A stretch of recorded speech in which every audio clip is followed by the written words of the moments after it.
View of birds and what makes them different, what makes them unusual, some of the challenges that we face, and then just a little bit of the medical side.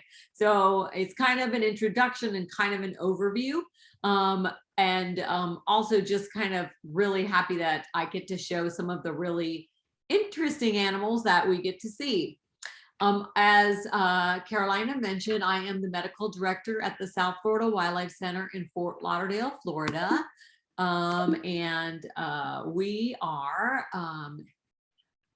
in a very much an urban center, which makes it very interesting for us that we deal with a lot of wildlife within an urban setting. So it makes us different from a lot of wildlife centers. So I'm going to just jump right in there. And first thing I kind of want to talk about is, what do I mean when I say a seabird? Because, obviously the sea is the sea, but we have a lot of animals that are in different aquatic environments. So I just kind of want to more broadly talk about aquatic birds, not just our pelagic birds that actually live and spend most of their time in the sea, but we also get a lot of herons and egrets and birds that spend a lot of time in just a lot of they take advantage of a lot of different watery spaces that we have, whether they're lakes or marshes. For us, huge canal systems that we've kind of manipulated the Everglades into where we live down here in South Florida. So that's just a really, really wide category in and of itself.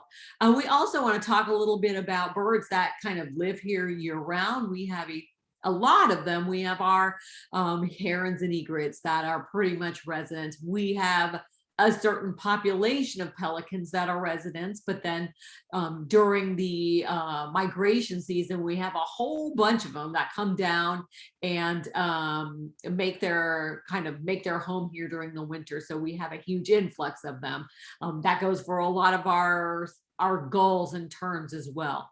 But we also, birds like the spoonbill, for instance, we have a lot of resident populations in a lot of our waterways and marsh areas. So it really takes into account a lot of different types of birds and a lot of different lifestyles.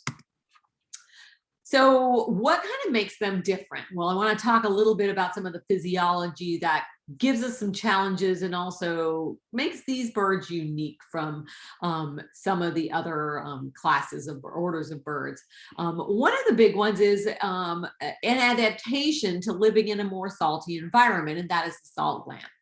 I have to be honest that I just recently found out from a student who gave a presentation on salt glands that all birds actually have salt glands, but that the birds that make their living in water have a more useful salt gland, and that the birds that are more pelagic and live really pretty much all the time at the sea have a more developed one. So it really kind of depends on what the lifestyle is again. And what the salt gland does is it helps adapt these birds to be able to basically drink seawater and eat salty food. As probably most of you guys realize that if you were to just drink salt water, it would kill you basically in the long run. Your body cannot handle excreting all of the salt, so it builds up in your body and you end up with usually brain edema, and that will kill you, or if you don't, just die of thirst first. But because you can't excrete all that salt to make pure water out of salt water. However, these salt glands do a much, much better job than our kidneys, or certainly bird kidneys, do. So they basically pump the salt into the salt gland from their small capillaries, and then they excrete it through their nares. And sometimes you can see these birds with a little droplet of salty water coming out of there, but that's just kind of how they excrete that. There are some reptiles that do the same thing as well. I'm sure you've seen pictures of those marine iguanas kind of sneezing out salty water. So, I wanted to mention too that while they're in captivity, we have to worry a little bit about making sure those salt glands still function, so that when we release them, they're still able to do their job. So we actually often have to add salt to their salt water, or to their food and to their water, so that they are still taking in the same amount of salt and keeping those salt glands active and working. Another thing that makes seabirds different and has made them is made specifically for their lifestyle is a diving response. And I'm sure that you all realize that for most of our avian species, diving into the water is not normal. But for them, of course, it is. That's the way they find their food, and that's the way that they live. So how do they do it? How do they stay underwater? Well, it is a diving response, and the diving response actually slows their metabolism while they're diving. It's triggered mostly by water, the cold water on their nostrils and face. For us, it's a big concern when we're putting animals under anesthesia, because that diving response can actually be triggered. It's actually especially when we're masking those animals down and we're putting a mask over the face and maybe putting some pressure on their face. That can cause issues with either getting that animal under anesthesia, keeping it under anesthesia, or keeping it stable under anesthesia, because you don't want an animal that's asleep, not breathing, with a really slow heart rate. So we do a lot of things to try and make this safer for them. For instance, pre-oxygenation. We also give them some atropine to kind of keep their heart rate up. Whether that actually is helpful or not is a bit up to debate, but we feel like it kind of helps keep them more stable. We actually have a ventilator that we use for these animals as well, to keep them under anesthesia. And even using a little bit of injectable anesthesia or a sedative at the beginning of their anesthesia can really help to kind of ease them into anesthesia and maybe not make such an abrupt response to it that can be dangerous. So there are other kind of body modifications and lifestyle adaptations that make these birds different.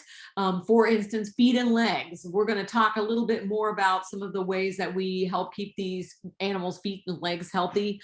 But you can kind of see on the right side of the page there that this is a loon. Loons have very strange legs. They're kind of put a little bit backwards and sideways onto their bodies. And they cannot bear weight on their legs for more than a second. So the reason that that is important for this species is because a lot of times they're very prone to being stranded because they can't take off from the ground. So it's important that we understand that, first of all, so that we know when an animal may or may not be injured, or maybe it's just stranded. And then the other thing is to protect them. So we really have to protect these feet and legs, and also their keel or their chest, because we know they can't really lift them off of there. Feathers, I'm going to talk more about waterproofing, but some birds are, for a lot of our aquatic birds, it's very important that they have waterproofing. It helps to keep them buoyant. It helps to keep them warm, and it helps to keep them dry while they are living on the water. However, for some birds, like our diving birds, they have much less waterproofing, and that is actually important for them as well, because it allows them to really dive under and not going right back up to the top. And then for some of our birds, the pelicaniforms, so that would be mostly our pelican species and some gannets and boobies, they actually have an adaptation called subcutaneous emphysema. We like to call it bubble wrap, because it's basically like these birds are wrapped in a cushion of air. And my next slide is actually going to be a necropsy photo. So if anybody's a bit squeamish, look away.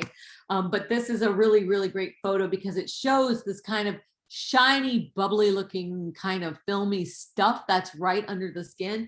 Well, that's an example of that cushioning, and that really helps these birds when they're diving into the water in order to catch their fish. It makes it so they don't get impact trauma every time they come down there. But it can also actually be difficult for us because, first of all, if you're not used to it and you start feeling these animals, you're like, oh, something is wrong with them.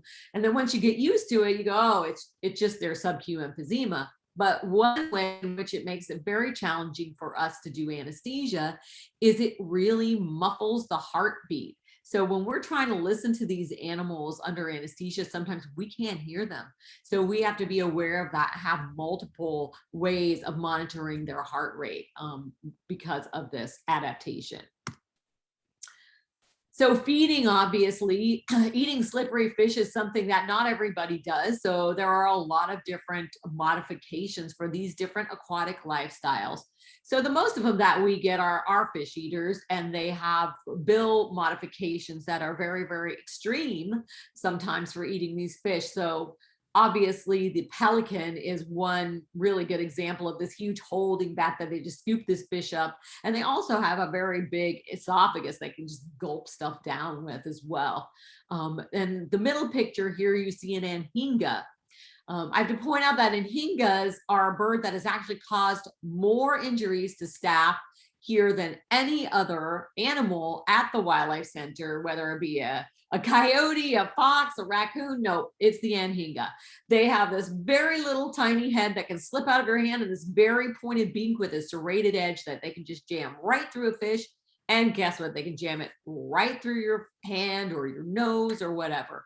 So we have to be very careful with them and aware of this particular adaptation. And it backfires on them too as well, because one of the most common presentations that we see for anhingas is that they come in with their beak wrapped in some sort of twine, some sort of matting fabric, and they haven't been able to eat. And sometimes they literally starve to death before we can get to them because they cannot open their mouth. So, some of these adaptations can backfire definitely.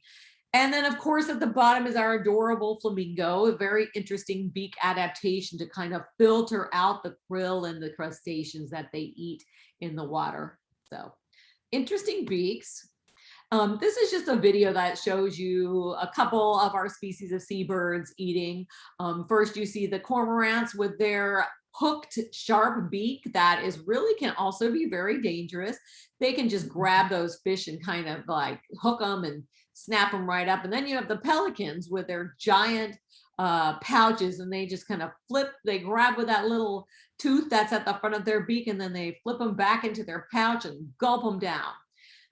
The other thing to note of this is that you can kind of imagine that this is just one day during our busy seabird season, how much money we spend on fish in a day, because we can go through quite a few fish, and it can be quite costly. So speaking of beaks, we have to also talk about human safety, and I've already mentioned it several times, but when we're talking about handling restraint of our avian species, there are some specific adaptations that these animals have that can be really dangerous. And most of it is the beak when it comes to our seabirds. On the left here is a gannet, a northern gannet, beautiful bird. That's a mature northern gannet with a beak that basically is kind of like a scimitar and can really kind of lash your arm if you're not really careful. We've got a lot of people with scars from them. This is a cormorant. Poor guy is waking up from anesthesia. We had a lot of hooks removed, but you can see this very, very sharp hook on the end that can be quite painful. And then you can see here on the right is one of our students doing a very good job of wearing eye protection and heavy gloves because she's handling an anhinga, and she has to be very, very careful that this animal doesn't go for her eyes or her hands. Herons and egrets as well, I mentioned, will definitely dart their faces at your eyes and face, and I've heard that there are rehabbers who have lost an eye through these animals, and nobody wants that. Of course, we have to worry about protecting our staff, or we won't be able to help our patients, but we also really, really need to protect our patients. So a lot of the things that we do and a lot of the work that we do in handling restraint, we do to protect the patients as well as us. And one of the most important things in wildlife medicine in general, and especially if you're dealing with birds, is to make sure you're trying to minimize the stress as much as possible. And we can always do a better job with that. It's always really hard to kind of balance, you know, the necessity of handling animals and treating them and feeding them and making sure they've got everything that that they need, you know, making sure everything happens throughout the day and everything is done and everybody finishes their work, but also minimizing stress. So we do our best to kind of coordinate between departments to make sure animals are handled as few times as possible during the day while they're inpatients. And on triage, it's also very, very important when we have an animal that's first coming through the door that we are making sure we have everything at hand. We are very thorough in our initial evaluation of this animal, and then we make a plan. We get everything we need, and oftentimes we try not to handle the animal again until it's time, you know, until our final treatment, and then that's it, twice to handle that animal because it's so stressed already. And we also try and keep them in as natural a habitat as possible. We're really lucky down here in South Florida where we don't really have too much of a cold season. We have a really long hot season, but so most of our animals are more adapted to the warmth. And so it is less stressful to keep them in an outdoor habitat. And that's why in this picture here, you see our Pelican outdoor extensions. So those are birds that are still on treatments. They're getting medications. They might even be getting wound care, but we're able to keep them in an outdoor environment that gives them some of that natural airflow and gives them some of the sunlight and the wind and stuff like that. And hopefully is a more natural environment and it's more comfortable for them. So we do that as much as possible with these aquatic birds. I wanted to mention, I see one question in the chat that if you do have questions, please type them into the chat and we'll be kind of a couple opportunities to answer questions. Sorry, I didn't mention that at the beginning. So moving on to handling and restraint. One of the most important things when it comes to birds in general and seabirds in particular is waterproofing and trying to make sure that the feather condition and the waterproofing in these patients stays as natural as possible. And sometimes that's easier than, with some patients, that's easier than others. And some of our patients are really good at it. Pelicans, for instance, are master preeners. You will see them. This actually pelican down here, you can see it kind of spreading its tail aside and you can see its uropygial gland. And I watch them doing this and taking some of their preening oils and in their beak and spreading it through their feathers and just preening and preening for a long time. They're very assiduous and very good at that. And very, very rarely do we have problems with waterproofing in pelicans. They just are very good at it. But there are other species that don't do as good of a job. They maybe are more stressed out. Maybe they have other things that they do in the wild that helps to compensate, but they end up having some problems with waterproofing. And then of course, there are other things that can happen to upset waterproofing. You know, maybe you have an animal that's really, really, really sick and it just doesn't have the strength or energy to preen. And maybe it's got some damage to its preen gland or it's not able to produce that oil because it is so sick as well. And then we have animals that are patients. Being a patient just in general is not good for these animals' feather quality and waterproofing, although we do everything that we can to preserve it. You know, they basically sometimes are sitting in a cage, they can't move around as much, they get soiled with feces and urates. Maybe we're not able to swim them much or at all, so they can't clean themselves off.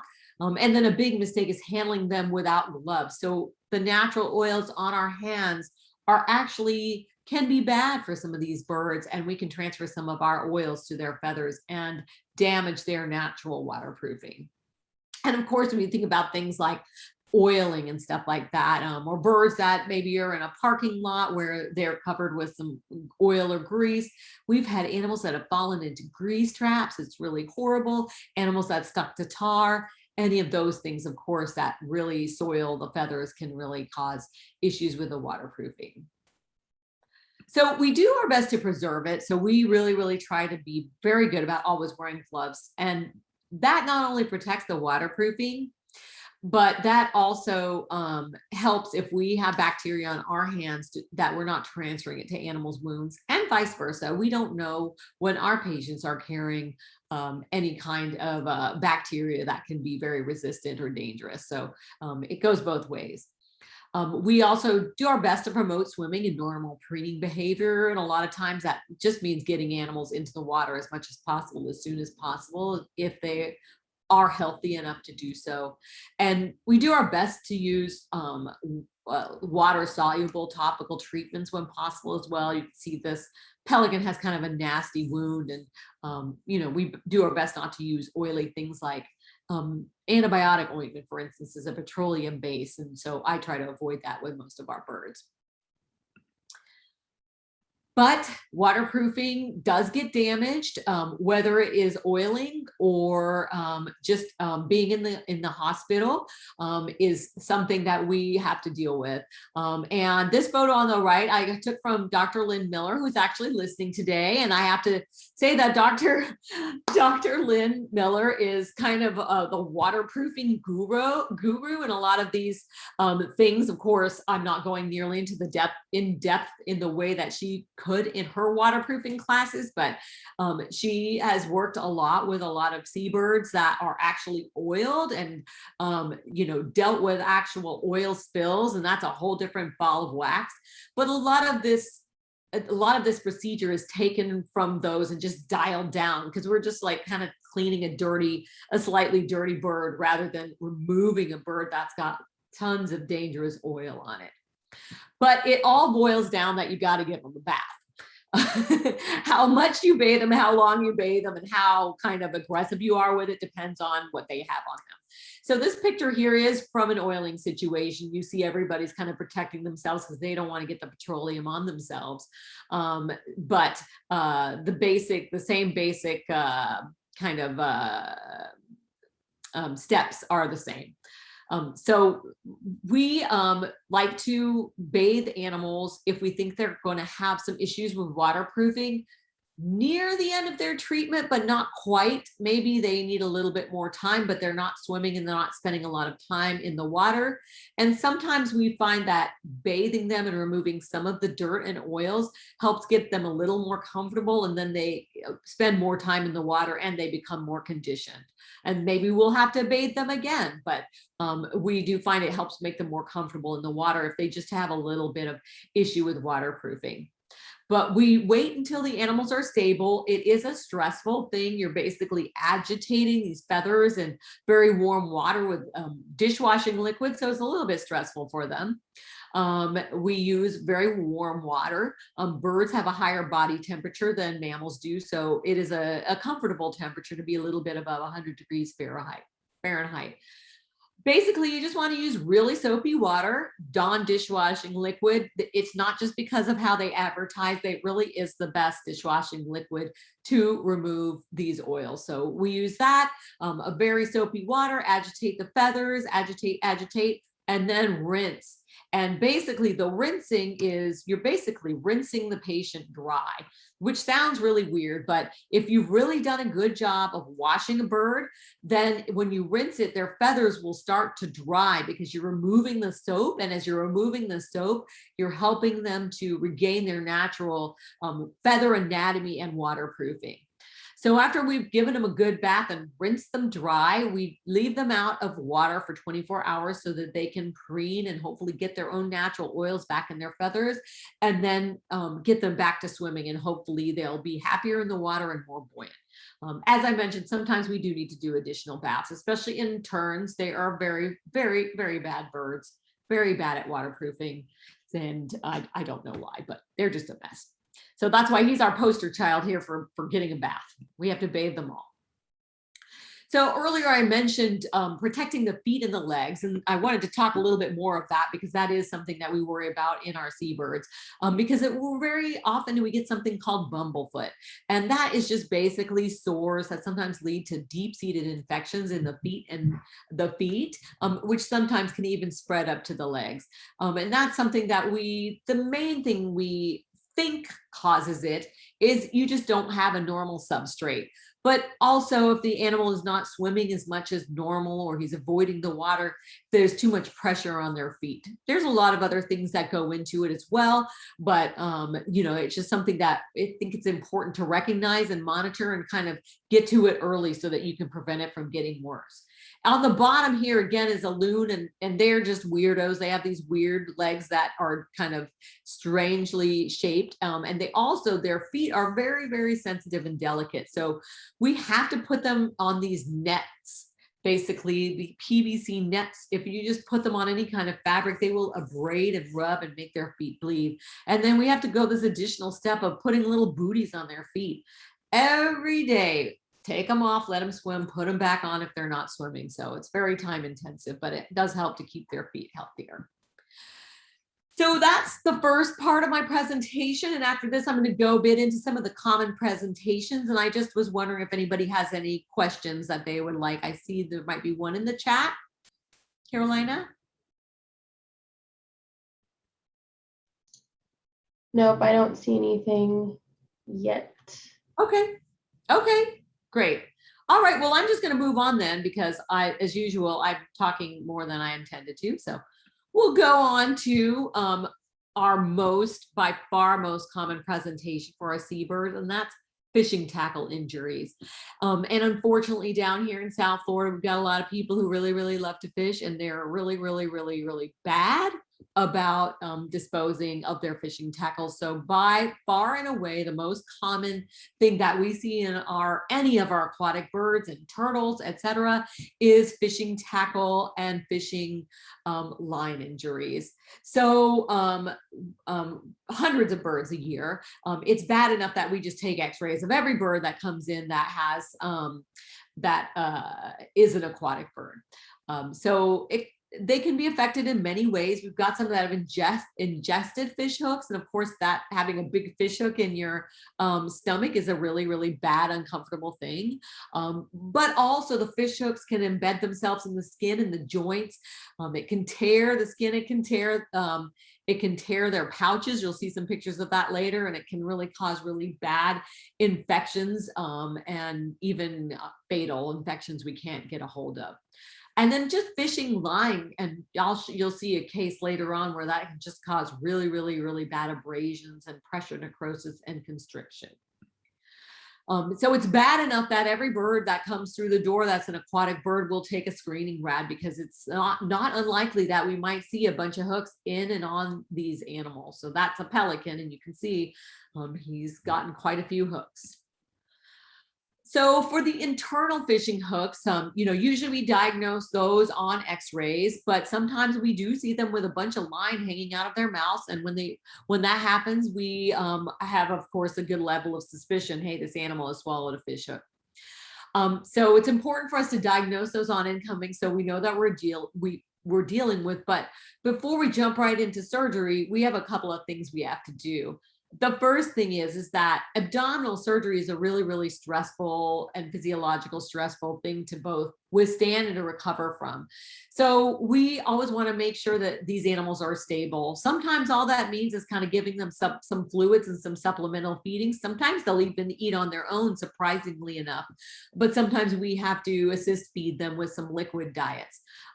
We also have to recognize, I have seen lead toxicity in terns from sinkers that are one of the worst cases of lead toxicity, from a tern that had swallowed a sinker that we managed to kind of flush out of the bird, but then we had to deal with its lead poisoning, and eventually we did, but it was a tough case.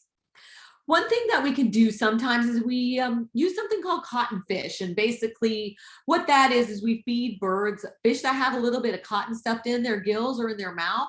And then as they digest those fish, the cotton presumably wraps around the hooks, and it might make them regurgitate the hook up. So we give them 3 or 4 days to kind of let that work. And it works in a decent percentage of the cases. And when it doesn't work, I do think it sometimes helps when I go and do surgery to have those hooks already wrapped in cotton. So, it's never a bad thing to try. Larger birds, we actually sometimes can remove the hooks without doing surgical removal. And I've got a video of that right now. So this is a pelican. And as you can imagine, pelicans gulp down huge numbers of fishes, and those fish are at least as big, if not bigger, than some of our arms. So in some of these animals, we're able to anesthetize them, get down into their stomach with our arms, feel around in there. You have to sort of be careful that, you know, if there's some embedding of the hook in the mucosa of the stomach, you kind of disengage that, and then be able to remove that hook and line from the stomach without surgery. And we do find that those pelicans recover really quickly from that, as opposed to having to do internal surgery, which is, you know, it's a tough surgery for them to undergo. This is a tern. Obviously, this poor tern probably wasn't going to get rid of these two really pretty big hooks by herself. So we made sure that she was stable, gave her some assist feedings and fluids, and then went in and were able to surgically remove those hooks. But that was taking up a lot of room in her little gastrointestinal tract. This is the biggest hook I ever saw in a bird. This is an Anhinga, and I'm really not sure where he got that hook or how he managed to swallow it, but he did. And it was a really tricky surgery as well. It was hard to get that hook out, but we did manage to, and luckily he was a success story. But unfortunately, they're not all success stories. Sometimes these animals are so emaciated and so weak by the time we get them that they're not able to recover enough for us to do surgery, or the hooks have already eaten through the stomach or intestinal wall or the esophagus before they even get there, and perforated through and caused a peritonitis. So these animals do die from this despite our best efforts. And of course, I also mentioned that not only from swallowing, but even externally, you can have really, really bad injuries. Really, that's almost more common that we're dealing with those than the internal injury. It really, especially in our pelican friends, can cause really, really bad long-term issues and really, really intensive cases that we have to deal with. This is a pelican that had multiple tears in its pouch, and it was not able to eat, obviously, because its pouch was like a sieve. It was just losing these fish left and right. It had multiple surgeries to close those wounds, and finally we were able to close it. And we always worry that these animals aren't going to be able to eat properly or fish properly, but so far it seems like the ones that we have dealt with are able to kind of stretch the pouches back out to be able to still fish and survive. This is a patient that we currently have, and this poor pelican had fishing line injuries in all 4 limbs. These are almost healed injuries because they were a bit too gory to show originally, but he had a really, really deep constriction injury on one leg that was really had the leg swollen badly, and he couldn't walk on it. It got infected, and we ended up doing an injection of antibiotics just into the limb and doing a bunch of different treatments and bandaging. And then these leading edges of the wings both had deep wounds, and they look pretty well healed, but oftentimes, even though the wounds are healing, the scar tissue that's in those leading edges of the wings can cause issues with extension of the wings and return to recovery for a long time. Of course, seabirds run into things and get shot just like other animals, unfortunately. This is a gull that we get these gulls that have these horrible wing fractures. I'm not sure if they fly into things or if they sometimes get just caught in the wind and it just breaks their wings. But this is a bad prognosis. Like you can't fix that. It's completely cut off from its blood supply. We've got this bird, I believe it was a cormorant, that was shot several times, and then another cormorant that had a wing fracture that we were luckily able to repair. But the other thing, next thing I want to focus on is something called capture myopathy or stress myopathy. I knew Lynn would like that I said stress myopathy, because so when this particular syndrome first got described, it was originally kind of discovered by people who were studying birds. They were capturing them. They were doing things like taking samples, taking blood. They were restraining them. Then they were letting them go. Okay, bye-bye. And then they found out that some of those birds died, especially if they were long-legged birds. A lot of the cranes, I think, were a big one, and then some of the other shorebirds and stuff like that that were dying after this. So when they did some necropsies, they realized that these birds had severe muscle breakdown, and they started to describe this syndrome. It also occurs in hoof stock, and it's one of the things that zoos and places that are studying hoof stock have to really think about anytime they are immobilizing hoof stock as well. So, but because we're not causing this during our handling and our capture. Hopefully we're very, very gentle in rehab, and we really are not really manhandling these animals. We kind of like to refer to it as stress myopathy, because it's not really happened during capture, but it's probably happened before we got these animals. Maybe they were entangled in something and they were trying to get away and they were really struggling, or maybe they had a fracture that kept them from flying and a dog was chasing them, so they overexerted themselves in that way.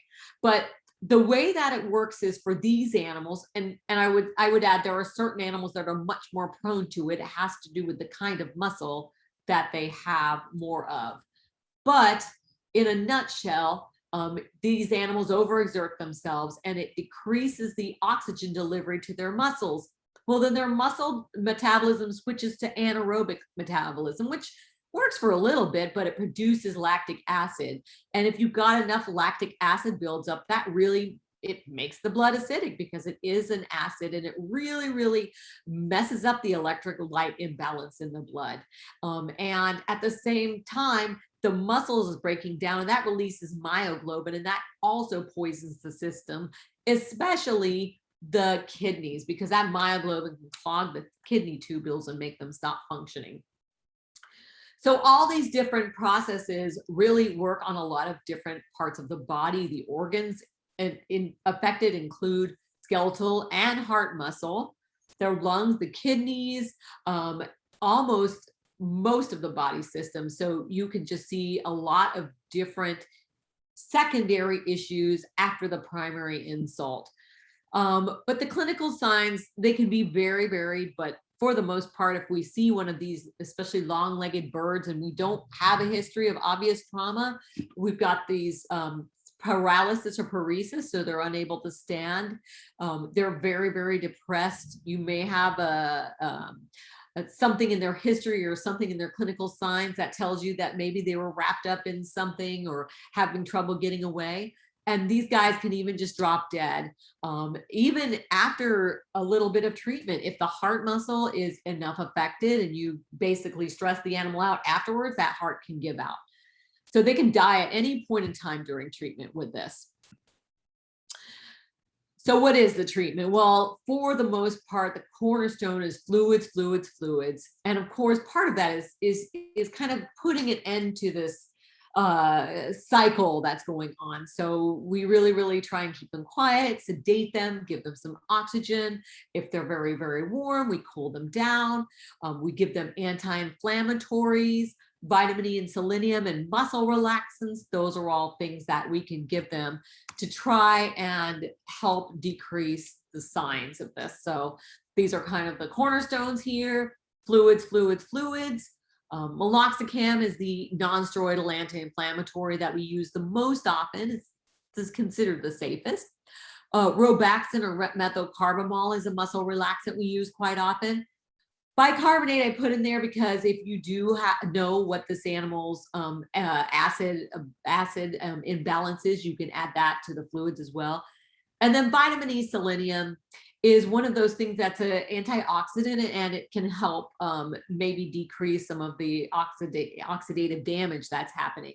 Also, we think sometimes maybe there's just kind of an imbalance in those vitamins and minerals to begin with, and we're supplementing it. But we have to make sure that we're not having blinders on when we get these long-legged birds, and that we're making sure they don't have something else going on. And the big thing that we have to rule out is our first big clinic thing that we always see, which is trauma.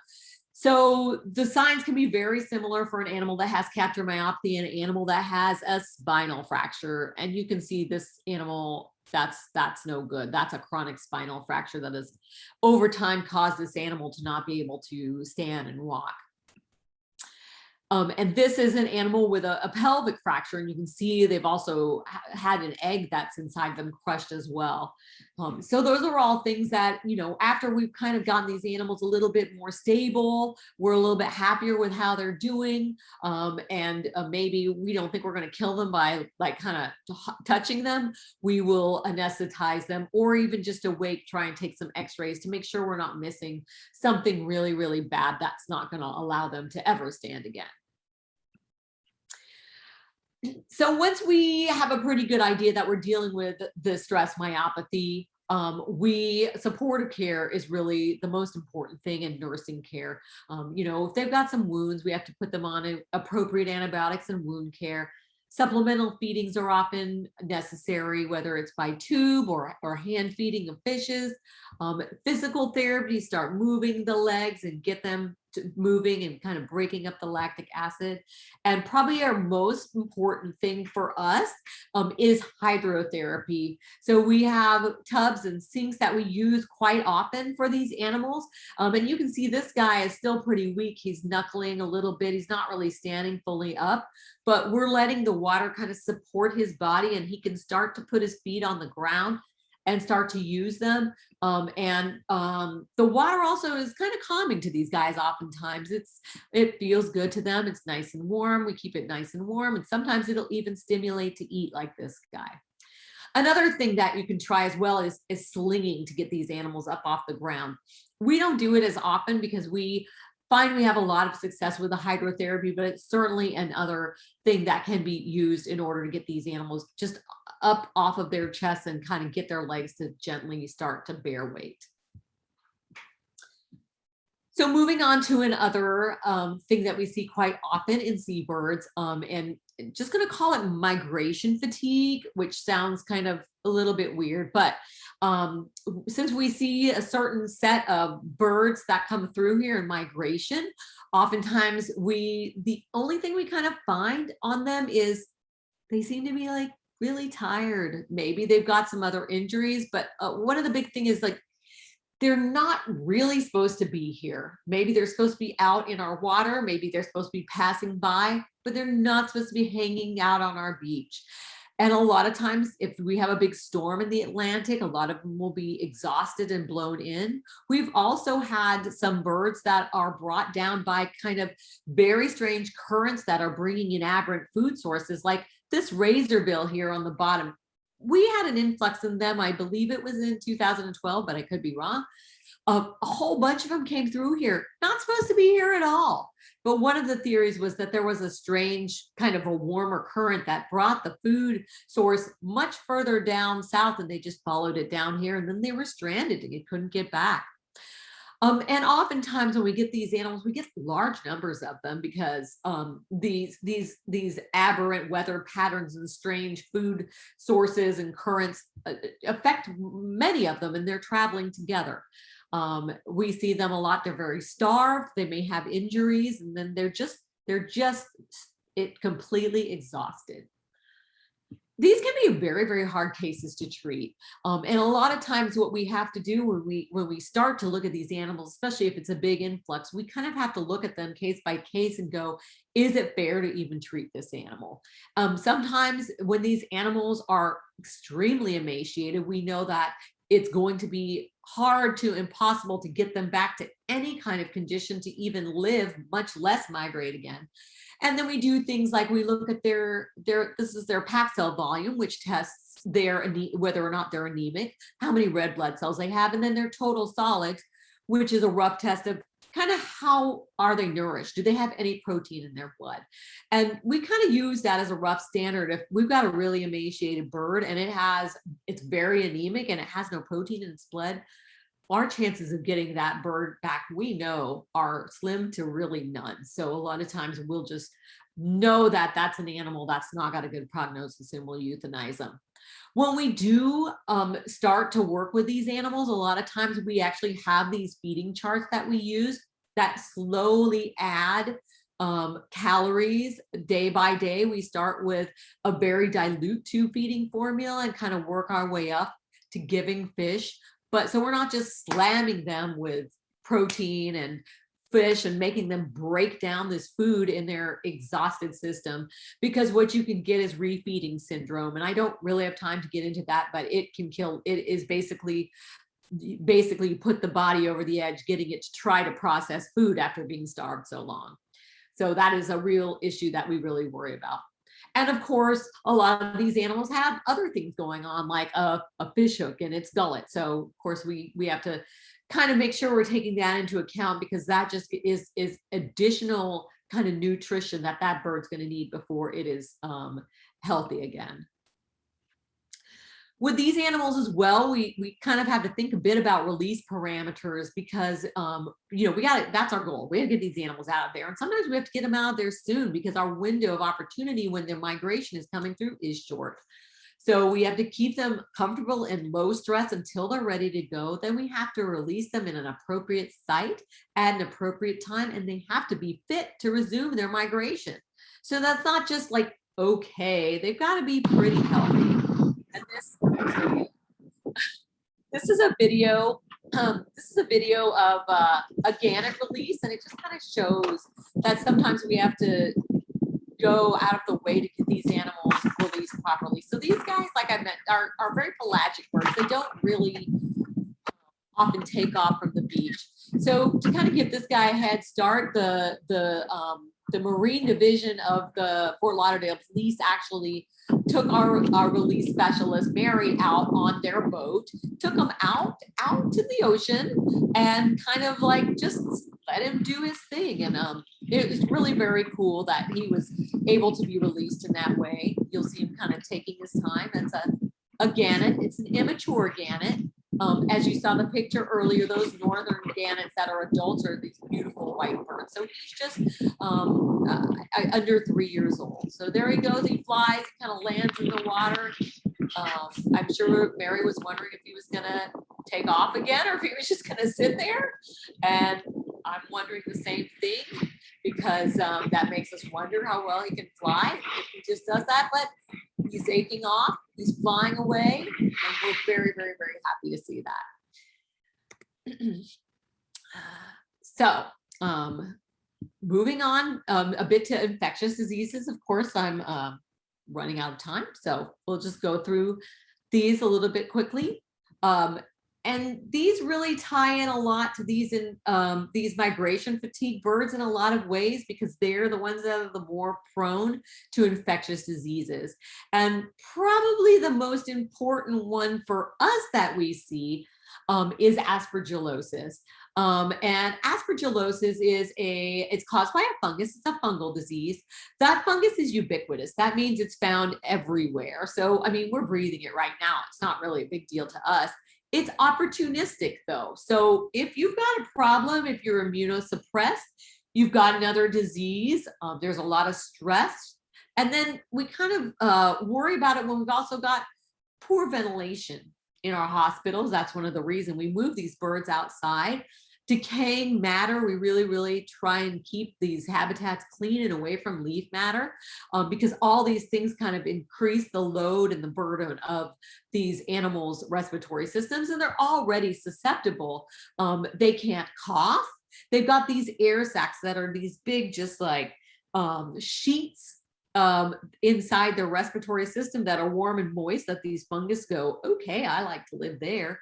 And they don't have an epiglottis. They have a hard time keeping this out. So they'll inhale these spores. And if their immune system is kind of crappy, or they're not used to fighting it because they're used to being out at the sea and not encountering it, guess what? It'll start to live on the respiratory system. And you can see this is actually, I believe, a gannet. He's got these huge, ugly plaques on his lungs and air sacs. And it will, it will kill them. Basically, some of the signs that they will be is they may just be really ill, breathing really hard. Birds don't cough very often, but just breathing very hard and maybe having a wet, noisy breathing. that can be, they can very, very quickly become ill, and then often they just die very suddenly. But you can also have birds that are affected chronically, just start to lose weight, lose their appetite. They're just not doing well. Maybe they won't fly even though they don't have anything else because they've got exercise intolerance. So those are some of the signs that we see. So this is a picture of a smear that's really, really handy. That is a way that you can diagnose if you've really got a good lesion. But oftentimes endoscopy is a way to look inside the bird and kind of see these lesions on this air sac. But for us, we usually use radiology just because that's what we have available to us. And this is actually a hawk, but these patchiness all over his lungs and air sac. That poor guy died of aspergillosis. And this is just a really good picture of how yucky it makes the lungs look. There are treatments for them, and in a zoo setting, oftentimes a lot of susceptible species are treated on and off for years and years successfully, but those are not animals that they're going to be released back into the wild. So it's often not something we attempt to treat. Prevention is more often what we attempt to do. So a lot of these birds that we know are susceptible, we will just put them on antifungal drugs to begin with, and we'll also nebulize them as well with antifungal drugs just to kind of give them a head start. And if there are any spores that are in there, maybe kill them off before they can take a hold.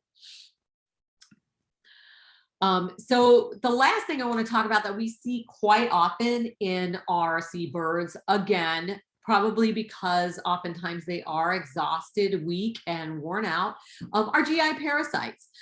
For us, quite often we see a lot of coccidia. These are little protozoal parasites that live in the GI tract, and they can cause a lot of different signs, GI signs, but more often than not, this is our poster child, again, a tern.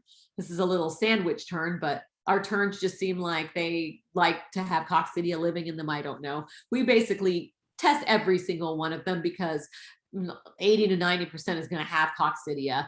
And so we treat it and we treat it and we treat it and try to get it to the point where they're not going to be starving to death. So there are other parasites as well that can cause things like blood loss. They cannot be utilizing their nutrients. So one thing that we see is an animal that maybe is eating very well, but losing weight or not gaining weight. And then you also can even have parasites in the respiratory tract that can cause respiratory signs. Most of the time we're able to diagnose these using fecal tests, and that, our staff is trained to be able to look at this poop under a microscope and tell us, hey, this is what this animal has and this is how we need to treat it.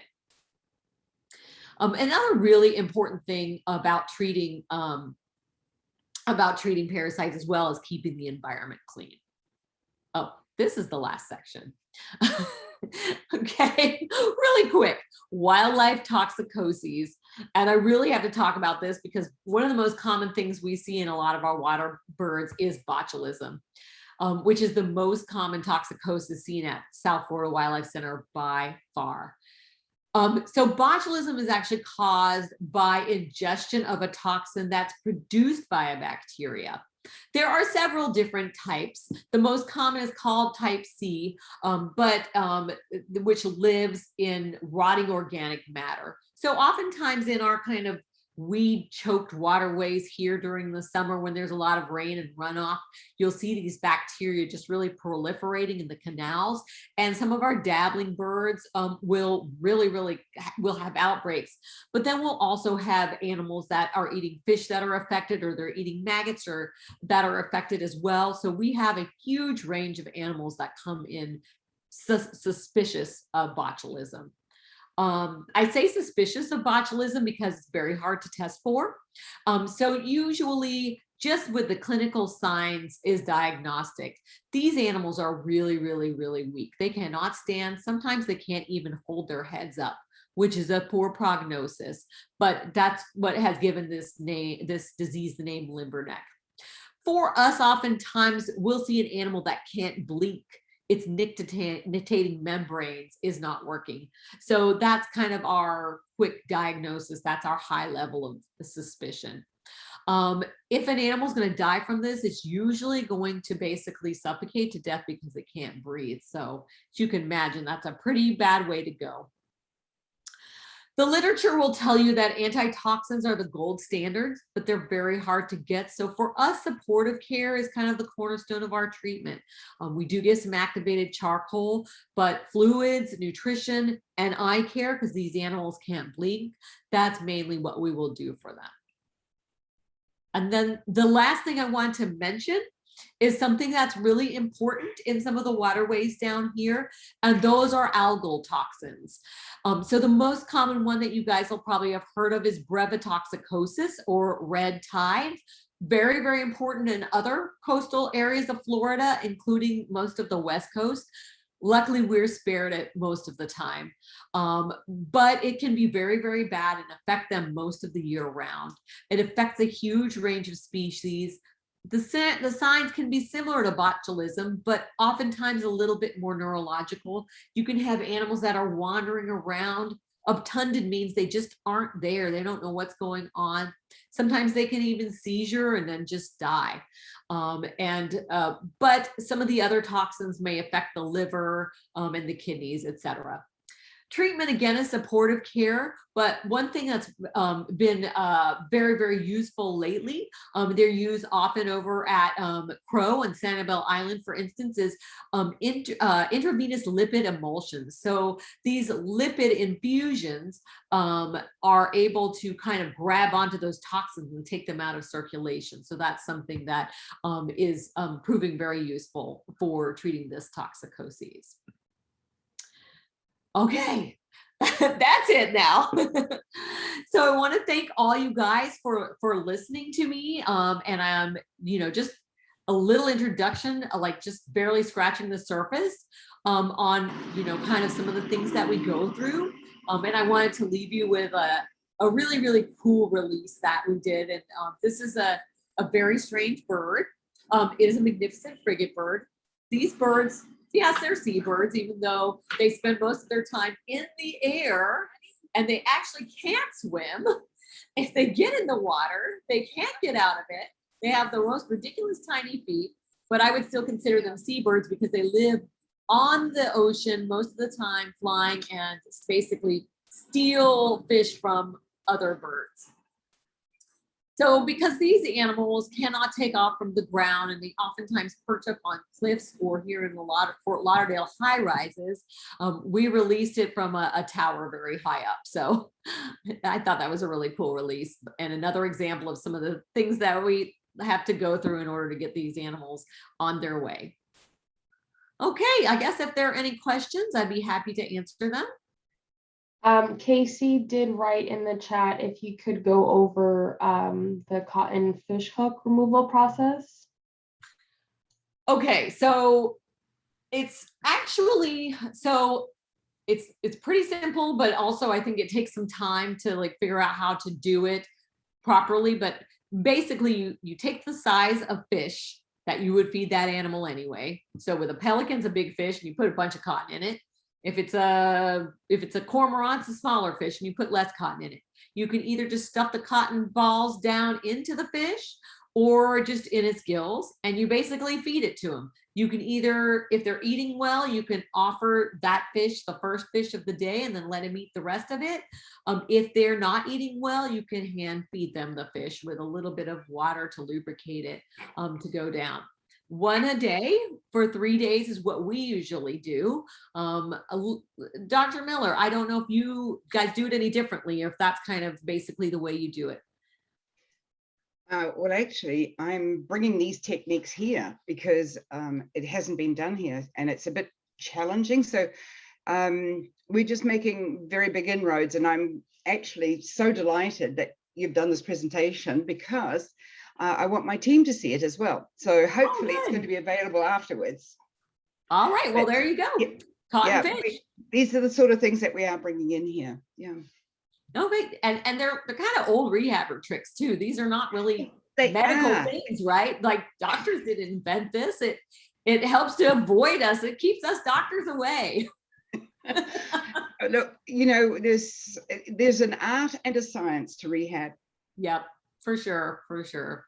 So, yeah. All right, I hope that helps. That's about the best I can explain it, because it really is just that, I think. It did. Thank you. Yeah, we didn't have any other questions. Okay. All right. But yeah, everyone is saying thank you. Good job. The Okay, clinic okay, says good. hi. Hi, Dr. Kerstetter. All right. Hello, yeah, thank you. I saw you down there. I was like, wait a minute.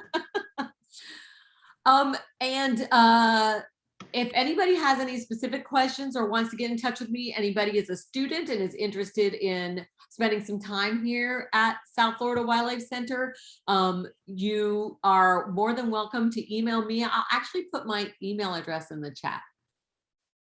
Someone actually asked for it, and I put that on there. Oh, okay. She's a student at Nova right now and wanted to pursue her veterinary medicine degree. Okay, great. We actually have internships for people such as you. So, and we have actually, let me just put it for everybody. We actually have